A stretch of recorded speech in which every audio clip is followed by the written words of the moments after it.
Two teams. Two teams remain. One game left. It's the Super Bowl. Super Bowl Sundays on Sunday. And boys, this means it's one of our last NFL episodes of the 2025-2026 season. Let's roll the intro and let's get into it. Playoffs? You kidding me? Playoffs? I just hope we can win a game. Another game.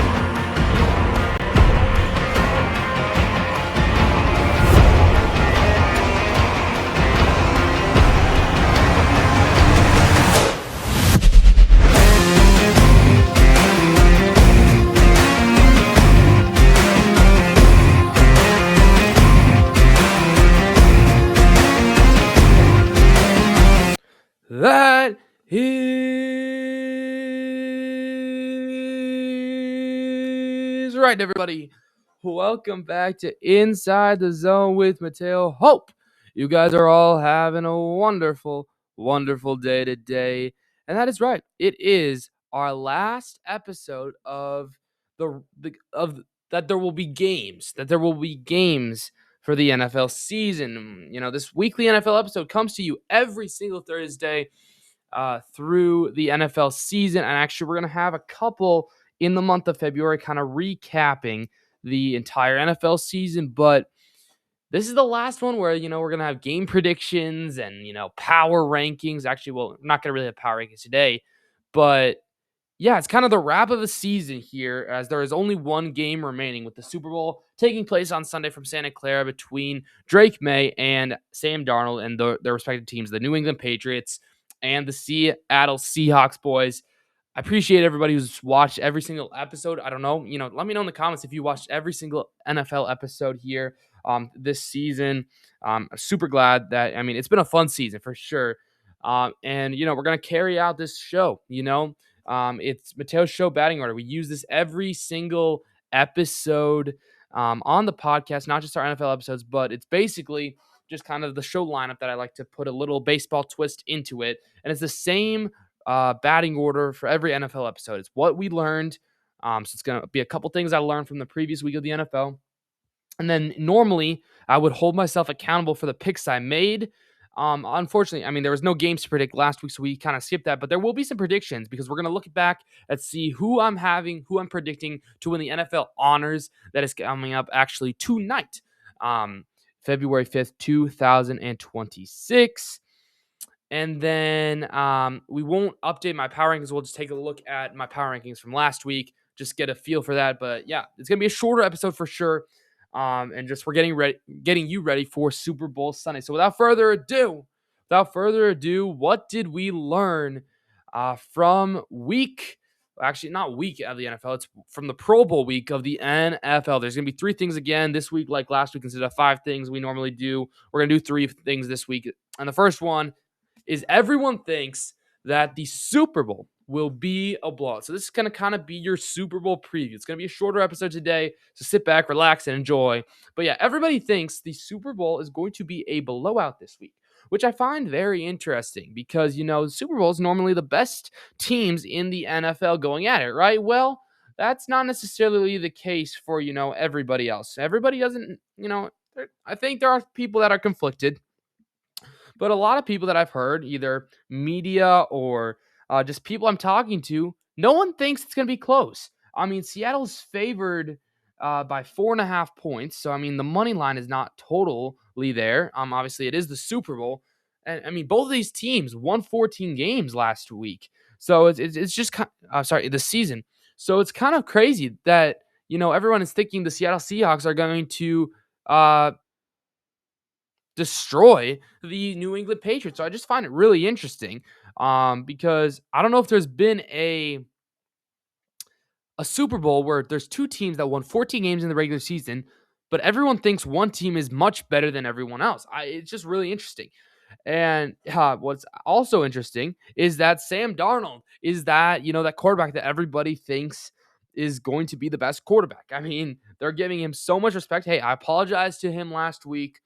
But right now, he's just looked like one of the better quarterbacks in the league, which is absolutely crazy. I mean, this Super Bowl, though, and the storylines, it all fits this season, as this season has been a very unpredictable season. As you know, if you have been around the NFL, we've had it's just been the most unpredictable season ever. Our picks struggled when I was making picks because it's been so crazy. We've seen Sam Darnold look like a top 5 quarterback in the NFL. We've seen Drake May lead his team as a second-year player on a team that's, it still has a couple questions, but they won 14 games and made the Super Bowl. We've seen the whole Minnesota Vikings situation with JJ McCarthy. We've seen the 49ers look like a very good team, even though they were missing tons of key players. We saw the Bears get a bunch of lucky wins. We saw the Chiefs, the Ravens, the Bengals all miss the playoffs. Um, it's just been a crazy year. I mean, we saw the Panthers win the NFC South. It's just been absolutely crazy. And I mean, so this Super Bowl, though, just gives you that definition of what this season has been. So I like the Super Bowl matchup for those reasons. Um, and, I'll get into who I'm picking. So we'll make technically a prediction, our Super Bowl prediction. But I think if you've been watching me, you guys know who I'm taking. But I do want to, approach this with an open mind here and just kind of lay down some stats right now. Some season leaders, here on ESPN. You can see the leaders compared. We'll start with offense. You got Sam Darnold, who has thrown 25 touchdowns with 14 interceptions. He threw for over 4,000 yards. Drake May, though, in comparison, he threw for 31 touchdowns and only 8 interceptions by throwing almost 4,400 yards. And he's actually been in MVP contention and talk. And we'll see if I'm actually going to take Drake May to be the MVP coming up in a little bit. But when you look at this quarterback matchup through the season, Drake May has better numbers, but yet people are still saying, oh, Sam Darnold and the Seahawks are going to win. We'll get to why in a second.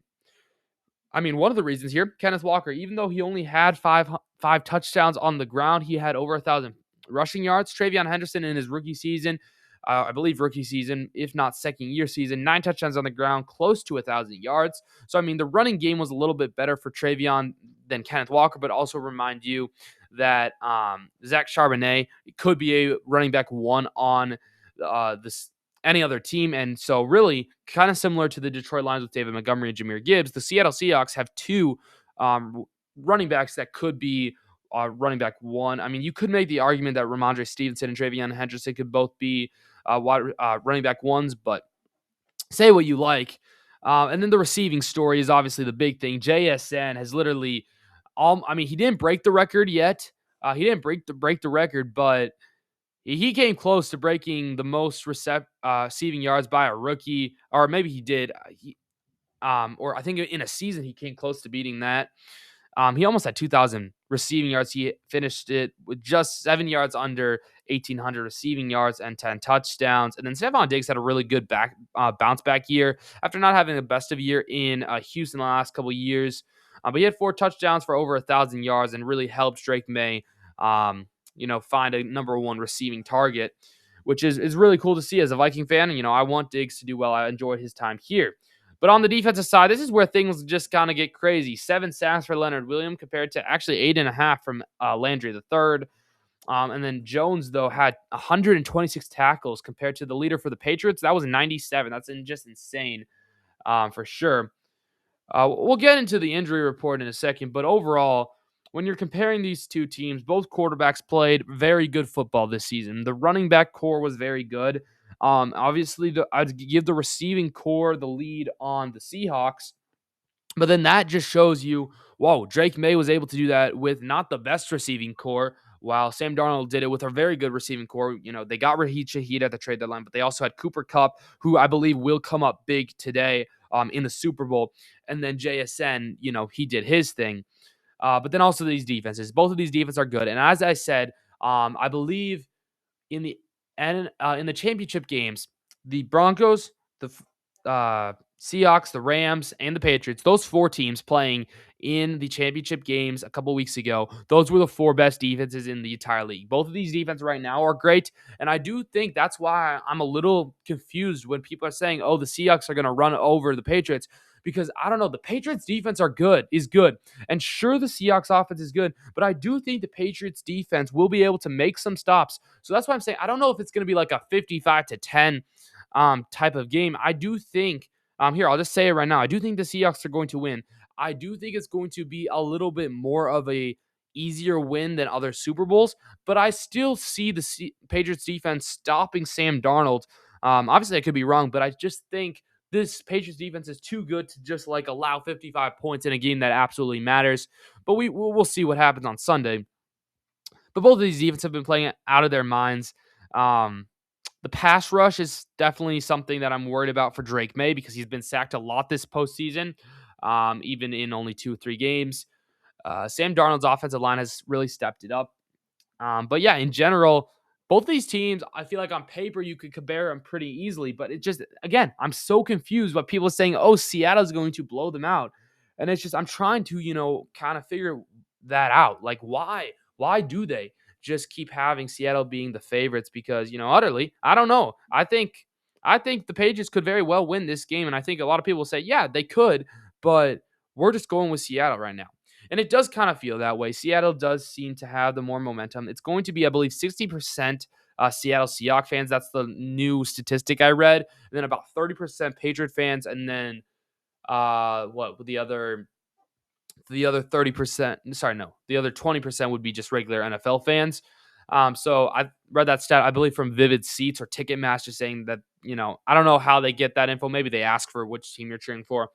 But it's going to be interesting to see what the crowd is, because obviously Seattle's way closer to Santa Clara than New England is, so it's an easier flight. You could even maybe drive down there. So it's going to be interesting to see the crowd for sure. And I do think that will come into play a little time. Maybe the Seattle fans can be loud and affect Drake May. It might feel like a home game for the Seattle Seahawks. And when they played the San Francisco San Francisco 49ers, can't believe I butchered one of my favorite teams' names. My bad. We saw them. The Seattle fans showed up. They did show up. So I'm excited to see how many show up for the big game. But I saw this crazy stat. I think it was like the average price is like $1,000 or something for a ticket. It's just absolutely insane. I don't think that's probably true. That some tickets are probably going for like $600 or $700, but it's just kind of crazy how much people charge for this. Sure, you're paying to see Bad Bunny. Sure, you're for all the experiences and stuff. But I just think football should not cost that much. But that's a conversation for another time. But yeah, overall, you're just kind of looking at this team. You're previewing these teams, previewing these matchups. I feel like it could go. It could go either way. I think I'm leaning towards a Seattle win. But I could see the Patriots stunning the world here. I think really that would be the upset, because they're generally underdogs. Nobody is really counting them in except maybe Patriot fans. And even some Patriot fans I've seen say, well, yeah, the Seattle Seahawks are playing really good football right now. And, you see this questionable mark next to Drake May's name. He's going to play. He's going to play, but his shoulder's been bothering him, so maybe he won't be as mobile. So, if the Seattle pass rush, when they get to him, because I think, yeah, they're going to get to them. No, I mean, we saw some of the better offensive line just get, what's a good word here? Trampled by that D line, because that pass rush by the Seattle Seahawks is something else. And so I think Drake May will get sacked a couple times. So it's gonna be interesting to see how that shoulder holds up. They say he hasn't been running as much, which is that's a big part of his game. I believe he was I saw on ESPN, he was one of the quarterbacks who ran the most, actually. And he's just a very mobile quarterback, even if it's not running for yards, but just scrambling out of the pocket and, trying to, get somebody open downfield, which is going to be interesting to see how the Seahawks play that. If they rush Drake May a lot, which I'm expecting they will do, or if they maybe only rush 3 or 4 at the time, don't blitz as much and just kind of play man or zone coverage. It's going to be really interesting to see. I mean, I'm just really interested to see the Super Bowl. I keep saying I'm not going to watch it. No, I'm going to watch it. It's the Super Bowl.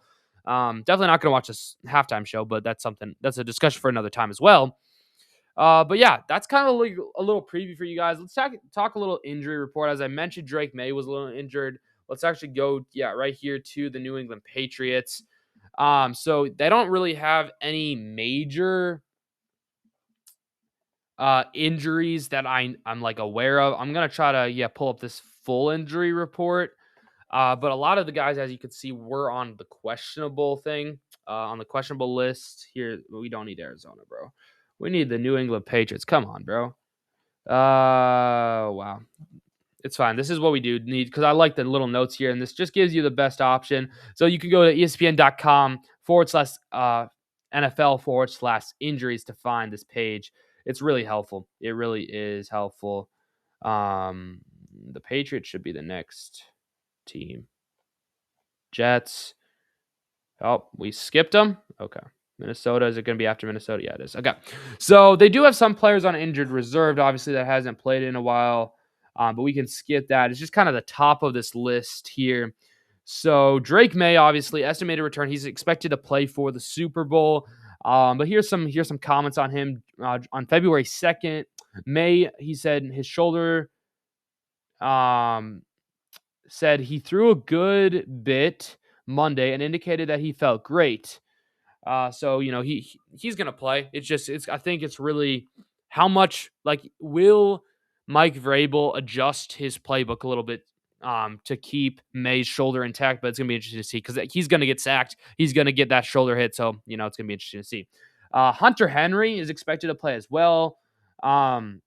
He was just kind of resting on January 30th. That's his last update. Morgan Moses, offensive tackles, questionable. No notes on that. And then some linebackers are questionable as well. No major updates. Terrell Jennings is listed as questionable, but is on an injured reserve, so he will have to get activated sooner than later if he wants to play. And then Matt Collins, kind of same thing. He's actually questionable, not on injured reserve. Joshua Farmer, defensive tackles, questionable. Oh no, actually he's been ruled out. Oh, that was for the championship game, so he hasn't gotten a full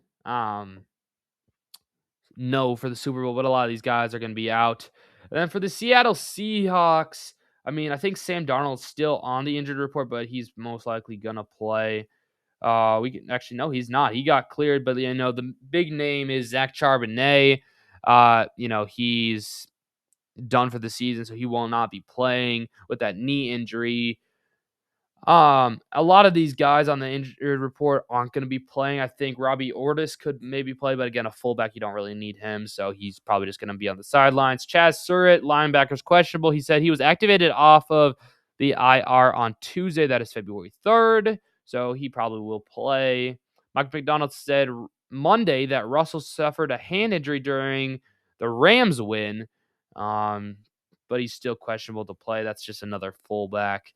So, not any major developments on injuries. So that's good. I mean, Drake May is something to keep an eye on. But other than that, that is going to be your little Super Bowl preview. I just want to make sure this interview with Gronk doesn't play because I hate it because it messes up with my mic.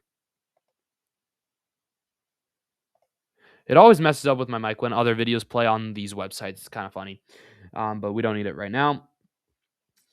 Last 5 games, I mean, you can see they've won all their last 5 games, each of them pretty good. Oh, yes, let's take a look about the weather. It's going to be 66 degrees in Santa Clara.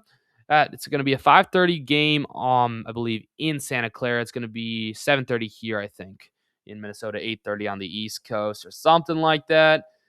Yep, here's some ESPN analytics. As you can see, almost 60% of people say Seattle's going to win rather than 40% for the Patriots.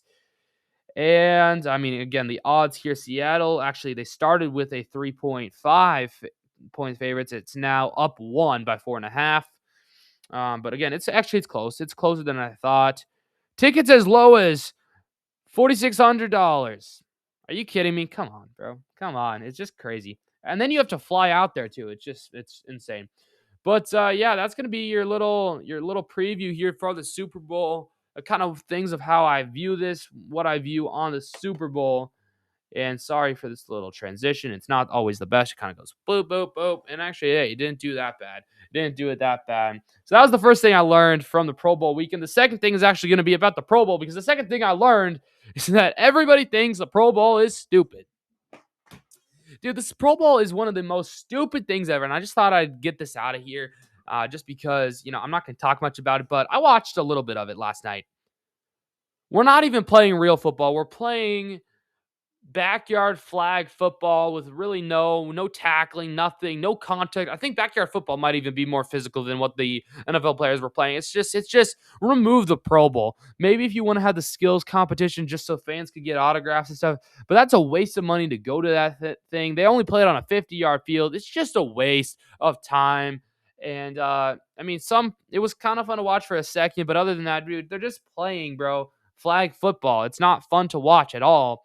And so everybody, I think, feels this way. And I really think the NFL should just remove this, either go back to a normal Pro Bowl game where actually people try, like the NHL and MLB Pro Bowl games or All Star games, or just remove it entirely. And I don't think we would be missing anything. But that's the second thing I learned. Again, there's not a lot to talk about. There wasn't much going on. People have just been talking about the Super Bowl, and I just kind of talking about the Super Bowl, and that's all I would talk about. I'm trying to make this thing a little bit longer here as we're approaching about 20 minutes about of a 20-minute episode so far. So I think that was long enough to talk about the Pro Bowl. And then one final thing I learned from this week, this Pro Bowl week, it's actually almost a week old, but Friday, the Minnesota Vikings actually did something respectable when they fired their GM, Kwesi Adofo-Mensah. I mean, it's finally time. It was finally time. There have been reports that, just Kwesi, it just didn't work out. I think he and KOC did end up having some arguments. It sounded like Kevin O'Connell really wanted Drake May, and they almost were there. I think the Patriots just wanted another second round or third round pick, and Kwesi wouldn't do it, and they said, and he was a little stubborn. So, all this time I've been saying the Vikings have been so stubborn, and I was including the whole organization, including coaching and stuff. But I really think it was just Kwesi Adofo-Mensah who was too stubborn to do anything. And I think Kevin O'Connell actually really wanted Aaron Rodgers and said, hey, go get him for me. And Kwesi was too stubborn to pay him enough. So, yeah, it just kind of sucks that, somebody has to lose his job for this, but it was needed. The Vikings needed a change. They needed a big change, and that was perfect timing. It was a bit odd timing to do it. And actually, this is also kind of crazy that the Wolves decided to say that they're not going to hire a new one until after the draft. So they clearly don't want another draft to be messed up, because I think Kwesi did not know how to draft. I'm sorry, bro. You just didn't know how to draft. You made maybe one good pick. But other than that, it's not been good drafting at all. I mean, you ask me, and I'll give you a list of players that weren't good. We can just go find a report of all the guys they've drafted in the last 4 years. Maybe one or two of them can be decent. But other than that, yeah. He didn't know how to draft. He had some issues. He was a little stubborn.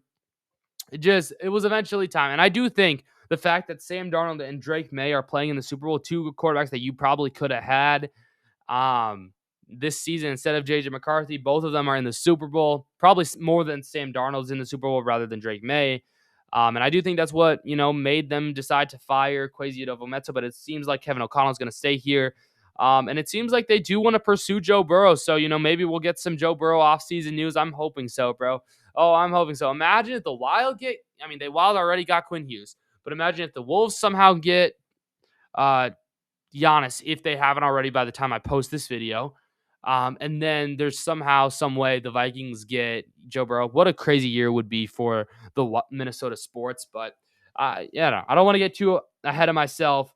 But I do want to acknowledge the Vikings. You have gained some of my respect back. You have fired the problem. You have fired the stubbornness.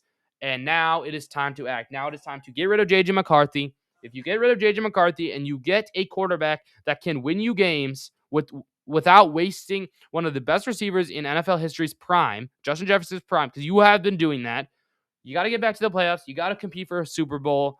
You keep Brian Flores, which is great. So, hey, Vikings, you're starting to earn my respect back already. It is what it is, but congratulations, Vikings. Thank you for firing the stubbornness in Kwesi Adofo-Mensah. And those are the three things I learned from the Pro Bowl week. As a recap, we kind of just talked about the Pro Bowl mostly. Sorry, we talked about the Super Bowl mostly. We briefly talked about the Pro Bowl, and we briefly talked about the Vikings fire Kwesi Adofo-Mensah. I did do a full, I think, 3 minutes short or something when the news broke about Kwesi Adofo-Mensah, so go ahead and check that one out. And go ahead and check out all my other content. I've been doing tons of content recently. So that's the first segment of the day. And now the next segment would be our accountability and predictions. So there's no accountability. It's time to predict the unpredictable. We named this segment our pick segment, time to predict the unpredictable, because this season has been super unpredictable. So it just felt like it's a good name. It's going to be my Super Bowl pick. If you guys don't know already, I'm going to be picking the Seattle Seahawks to beat this Patriots team. I think they hoist the Lombardi Trophy and make the Vikings look a little foolish for not taking Sam Darnold back. And some reminders here. My regular season stats. It wasn't the best year, but we ended the season at 167 and 105. That was a 61% completion percentage. Our playoff stats: 7-3, 75% completion percentage in our playoffs. Maybe we can go to 10-3. Hopefully we can do that to finish up the playoffs for a good regular season stats and playoff stats, and we can probably combine them at the end of next week and just give you probably, I'm guessing, like a 63 or 64% completion percentage, which is pretty dang good. But yeah, that's just kind of my little predictive segment. Like, we don't even have to go in depth. I kind of talked about the Super Bowl for like 20 minutes already. So I have the Seahawks winning this. But to kind of go off of this about some predictions here, we're going to do the NFL honor prediction here.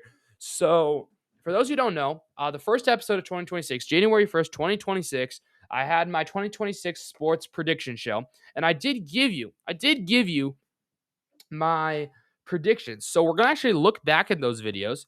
We're going to look back at who I predicted, and we're going to see if they are actually up for nomination. Because there have been finalists have been announced. I believe 5 finalists for each award have been announced. So we will take a look and see at who I predicted, and if they are still up for nomination, we will keep them, and if they aren't, I will pick a new player. Okay, so without further ado, I believe I start off with Offensive Player of the Year. So let's go back. So I'm going to put this probably in 1.5 speed or something like that. But let's just tune into what I said for Offensive Player of the Year and see if he's actually still up for nomination. Here, we're going to do Offensive Player of the Year to start things off. And, there could be a bunch of people that could win this award, but it just doesn't seem fair for anybody other than Puka Nacua. Puka Nacua deserves to win Offensive Player of the Year. Excuse me. Puka Nacua has been balling. He's probably been one of the best receivers in the game other than Jackson Smith-Njigba. And I just think overall, Puka Nacua deserves this award more than anybody when I was thinking about it. I think. Okay, so starting off great. We are starting off really great because, boom, yes, AP Offensive Player of the Year presented by Microsoft Copilot, Drake May, Christian McCaffrey, Puka Nacua, Jackson Smith-Njigba, and Bijan Robinson are your finalists. And so Puka Nacua is still up for nomination, which, hey, that's great for sure. And, it is what it is. I think I'm going to keep him here. I think Jackson Smith-Njigba does have a chance to win this award, but I'm going to keep it with Puka Nacua. So let's go to my next. As you can see, this is going to be quick. Let's see who we pick next. And by the way, this episode is still out on my channel. Go ahead and check it. It's called Season 2, Episode 1, 2026 Sports Prediction Show. Pretty chill.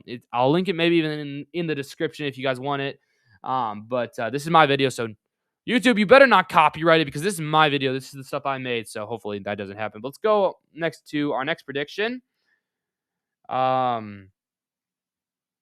And so, give me Nacua as my Offensive Player of the Year. And then my Defensive Player of the Year, there could be a couple dudes that could win this, but almost certain. He just needs about half a sack to break the all-time season sack record.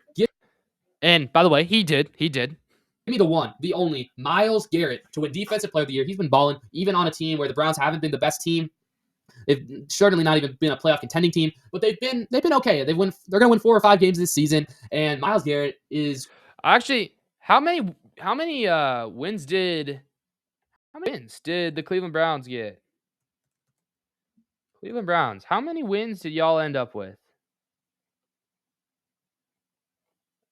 Why can't I find their standings? Holy cow. Did they win 5 games? They won exactly 5 games. Look at that. Look at that prediction. I should get an extra point for that. That's great.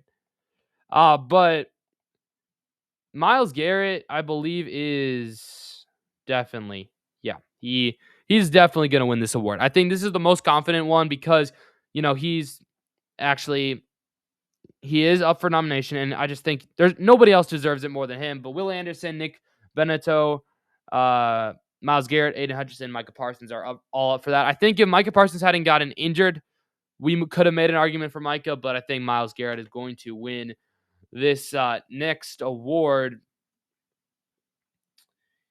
I think Defensive Rookie of the Year is next. Let's make sure. What are we doing? Player of the year. Speaking of edge rushers, let's go here to.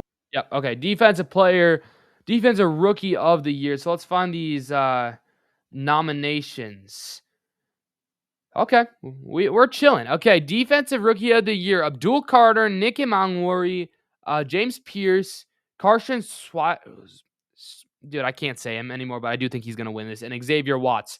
I believe I have Abdul Carter, but I think Carson will win this award. Let's tune in and see who I have winning this. Defensive Rookie of the Year. And that Defensive Rookie of the Year is kind of hard. You could have a bunch of dudes. You could have a lot of people that come to. I do think you could have a lot of people. All these dudes that I don't know how to pronounce any of their names, right? My bad. But when I think. My bad. Sorry, that probably sounded really bad. But yeah, I don't know. I got to get my. When rookies come into the league, it always takes me a while to know them all and know how to pronounce their names. But let's see who I pick.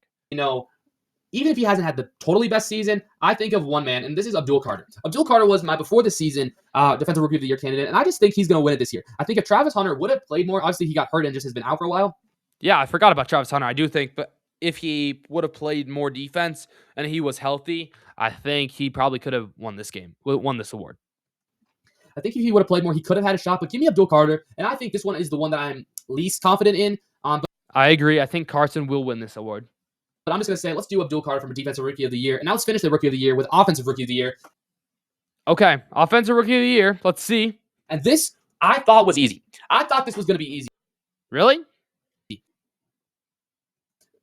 Coming into the 6 or 7 weeks into the season, oh gosh, why did I say that? I thought, okay, Emeka Egbuka is going to be the Offensive Rookie of the Year.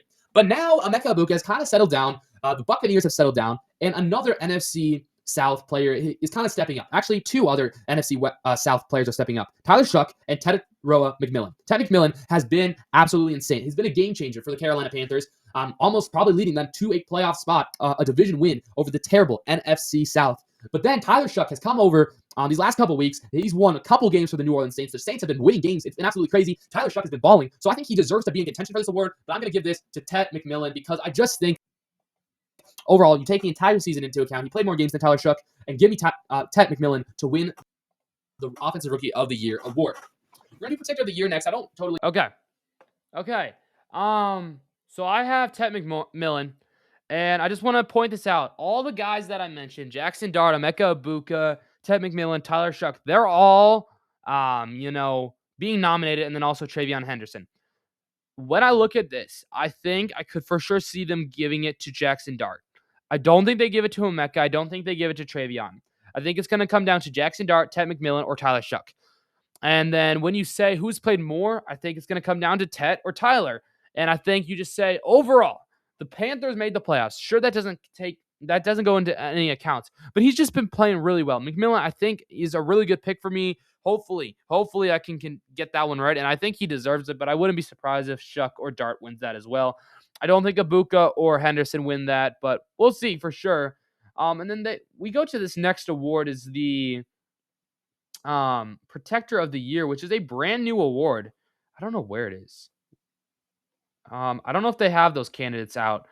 But I do think my winner is still a candidate, so that's good. Let's just see who I have. This is a brand new award for offensive lineman. I think it's kind of cool, but I just don't know exactly how you vote for this, but let's see.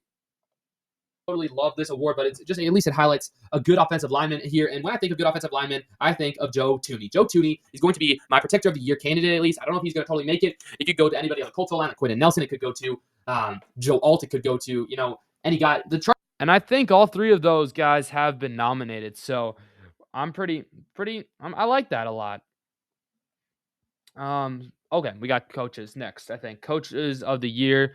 Let's just make sure. Let's do coach of the year next. Okay, yeah. So coach of the year, the AP coach of the year. Here are the finalists: Liam Cohen, Ben Johnson, Mike McDonald, Mike Vrabel, and Kyle Shanahan. So let's see, who do I have winning coach of the year? I think I do know who I have, but let's see. Here, and this kind of goes into my Super Bowl pick here. I believe one of those two coaches, either Kyle Shanahan. Oh gosh. So prior to this, I had my Super Bowl prediction, which I got wrong. I had the 49ers and the Patriots. I mean, half of it's right, but I had the 49ers winning. So that's what I say by Super Bowl pick. Or Mike Vrabel will win coach of the year. However, given the fact that Kyle Shanahan lost two of his superstars, Nick Bosa and Fred Warner, but he lost them both early in the season, had Mac Jones as your quarterback for a long time this season.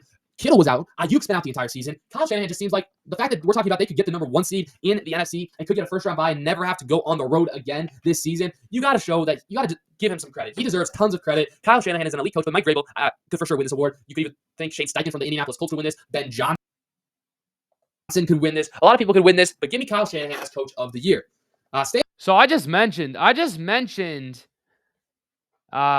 actually the Colts coach of the year is not the Colts coach is actually not being nominated for this award, which is actually crazy. But Vrabel is, Shanahan is, Mike McDonald is for sure. I think he might win this. Johnson is very interesting. So I'm going to keep it with Shanahan. I don't think they're going to give it to him. They'll probably give it to Mike McDonald or Mike Vrabel, I think.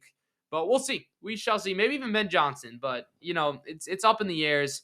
But now we got, I think, comeback player of the year, which I believe I had Christian McCaffrey, because I don't think anybody else deserves that. Yeah, I'm not just going to skip over when I talk about that, because he's the definition of that for sure. But here we go. Christian McCaffrey is my comeback player of the year. He is being nominated.